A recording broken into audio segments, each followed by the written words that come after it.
questions. How does GTM engineering improve performance ad? Okay, that's super good question, and in many ways this is becoming a holy grail in terms of the engineering, GTM engineering and performance ads now mixing together, it's integrating together. So we are now entering into an era where we can very effectively, efficiently, thanks to AI and automation, we can now engineer the integration between GTM engineering stack and performance ad stack. Okay. So I think we are very close there. A lot of companies are already implementing. We are implementing these systems for a lot of companies. So these are exciting times. Okay. And GTM engineering does improve performance ads. Many of you might be thinking GTM engineering is all about cold outreach and AI agents and automations and workflows. That is what many of you might be thinking. But GTM engineering is, at the core, overhauling how we are, looking at performance ad. Okay, how we are looking at data and analytics. Everything is being affected positively by GTM engineering. Okay, so what it does, basically, if you use GTM engineering in principle effectively, it can close a gap between ads, your data, your CRM, and your revenue. Okay, so CRM stands for data. It stands for data warehouses, stands for CDP. So CRM here in context stands for data, right? So finally, we are coming in an age where, we can integrate the performance ads from different channels like Google ads and LinkedIn ads and Twitter ads and like so on. Integrate the data, okay, back into the data warehouses, the CRM, the CDPs, okay, and to the revenue channel, the sales pipeline. And then we create a loop. It closes the gap. Okay. How does it work? How can GTM engineering improve performance ads? In many ways. The first very obviously used use case is CRM match audience. So if you have a bunch of data in your CRM, your prospects, your leads, your deals, all are lying in your CRM, right? And they are your best data in the sense that they are your either future customers or past customer or somewhere in between, right? And if you want to do a customer marketing, you can just go ahead and upload the CRM data into, say, LinkedIn ads. And then within LinkedIn, you can create a customer match audience. Okay. Earlier, we used to do all of this manually, but now you can just automate it, and it can continuously update it also. And it can also update the behavioral data. For example, if the person is visiting your pricing page, or if the person is signing up in your app, so that information can also be fed back into the audience, and then based on those information, you can create segments and then run ads. For example, you have a customer match audiences. From within that, you create multiple different audiences in terms of segment. One segment will be all the cold clients, right? Clients, your past clients. So you can run an ad campaign in LinkedIn, in terms of customer reactivation.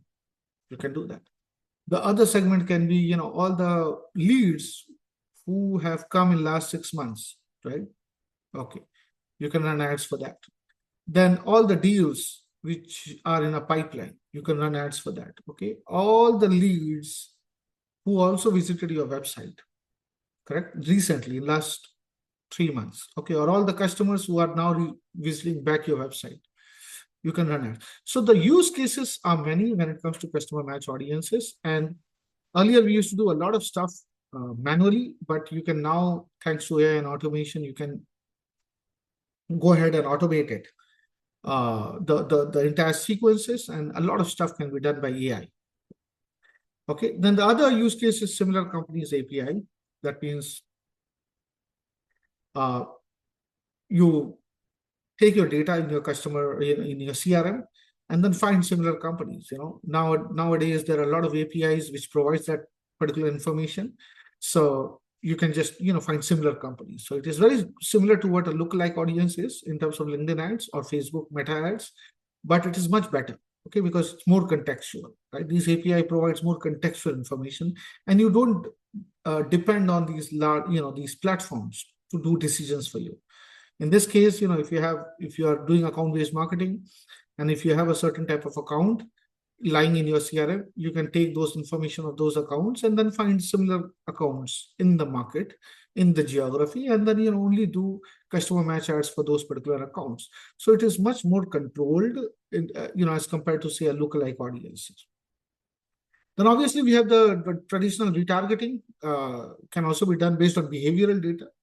Okay, so the retargeting now can be done very easily using behavioral data. For example, if somebody is signing up for your free plan, but they are not upgrading to a paid plan, that information is lying somewhere in your warehouse and your CDPs. That information can be fed back, and you can create workflows, automate the workflows, take decisions, quick decisions, right? You don't have to involve human beings a lot. Now we can create dynamic workflows to take the decisions and then run a specific ad. For example, somebody who signed up for your free plan, they might go ahead and upgrade for a paid plan. So, but they're using your app. So since based on the usage, you can just, give them some sort of a discount for them to upgrade to the paid plan, right? And then we have come up with a term called bridge ads, which basically which is the bridge between performance ads and data, CRM, CDP. Okay, so we have come up with this concept in Insight tab, and we have talked about it, and we are going to talk more about the bridge ads as a concept. It's going to be super effective in terms of ABM, right?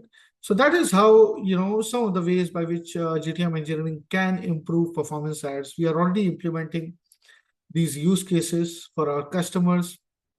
Trust me, this is an exciting time to live in, and we are learning every single day. Okay, so this is how it looks like. Ads to CRM to pipeline, and you create a bridge ads. Okay, we have created separate sessions in terms of bridge ads. So I think if you have not checked out, please go ahead and check out bridge ads content that we have created, and we have talked in detail on how this works. What tools make up a GTM engine? Okay, now that's an interesting question, but there are no right or wrong answer. Okay, you need to create a stack. It's very similar to how you create a mobile app stack, right? If you want to create a mobile app, you have to, you have to pick a database, you have to pick up a server, you have to pick up hosting, you have to pick up, the front end, the back end, the design languages and the back end native languages and like so on. So you have to pick and choose. So there's no right and wrong answer, right? Based on your use case, you need to pick and choose. Some of the tools are more prominent than others. For example, most of the companies in ABM side, B2B sales side, they're using HubSpot and Salesforce. So that will remain. Companies like Clay and Anytime, they are rising up, but then there are other companies also who are providing similar services, if not exactly the same. So it's up to you to pick and choose. There is always the more popular tools and more usable tools and like so on that is there, but I'm purely talking from the B2B sales point of view. So these are some standard stuff that will always be there. The CRM side of it, HubSpot and Salesforce. CDP side of it, if you're using CDP, segment and factors is more on the web visitor identification. Ad side of it, LinkedIn and Google is primarily used when it comes to ABM, and outreach side of it, we generally use Smart Lead, Apollo, Reply, and others, but you can use whichever tool you feel is good enough, right? So GPT-4, Claude, Gemini, for AI models, I am not going to make this session about which model and which tool and which tech stack is the right one. But the idea is that the options are plenty. Every single day there are new tools coming up.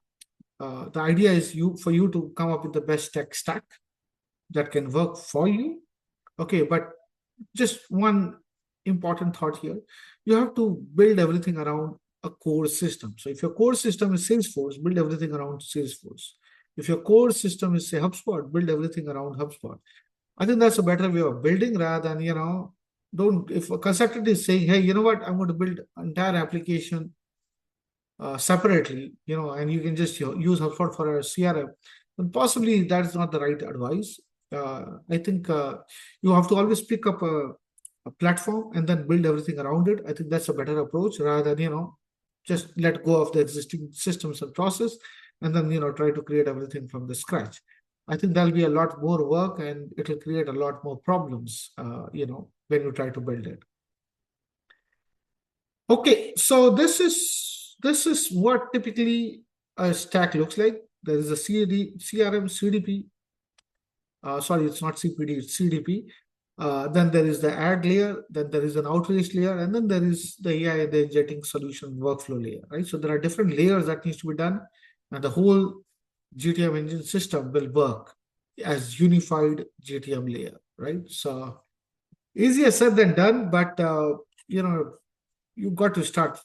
If you're not going to start right now, possibly you're going to, you'll have to start tomorrow. So better you start today.